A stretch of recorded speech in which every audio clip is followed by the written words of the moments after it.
السلام عليكم ورحمة الله. عاملين ايه؟ يا رب تكونوا بخير وفي اسعد حال. الرجال قوامون على النساء. طب ايه؟ بما فضل الله.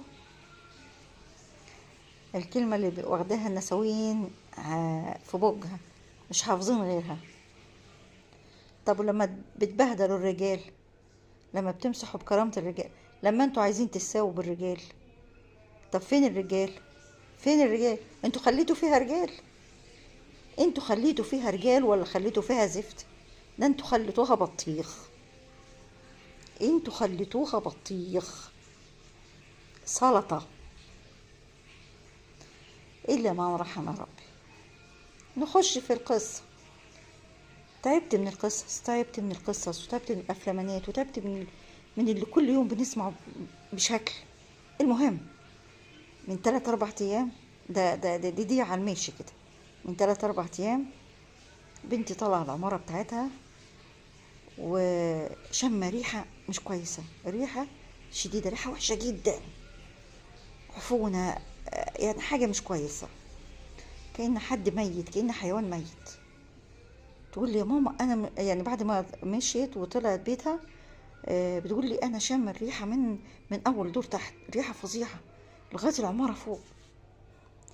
المهم قلت لها يا بنتي يمكن قطه ميته، كلب، اي حاجه، حيوان. بعدها بساعتين 3 فوجئت، بتقول لي ده في زعاج وفي صويت وفي. بقول لها في ايه يا بنتي؟ ايه اللي حصل؟ قالت لي يا ماما انا خايفه انزل اساسا، دي الدنيا مقلوبه تحت، النيابه والشرطه وحاجات كتيرة وناس ملمومة بشكل غير طبيعي.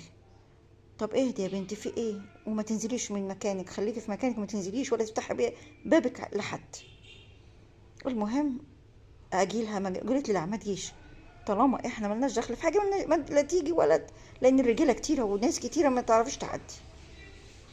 قلت لها ماشي. ما فيش نص ساعه اتصلت عليا تاني، ايه يا بنتي في ايه؟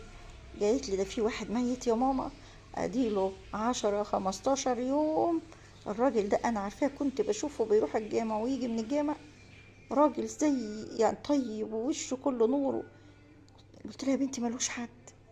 قالت لي اتضح يا ماما لا ليه عيال ولا ليه اهل ولا ليه حاجه خالص، ولا ليه حد خالص، يدوب من الجامع لبيته، من بيته للجامع، ومشغل التلفزيون عالي، واتاري الراجل ميت جوه، ومحد يعلم بحاله غير ربنا. اقسم بالله هذا ما حصل. اقسم ده احنا بنجرف، ده احنا ريحتنا يجرف منها. هقول ايه؟ الحمد لله على كل حال. ادي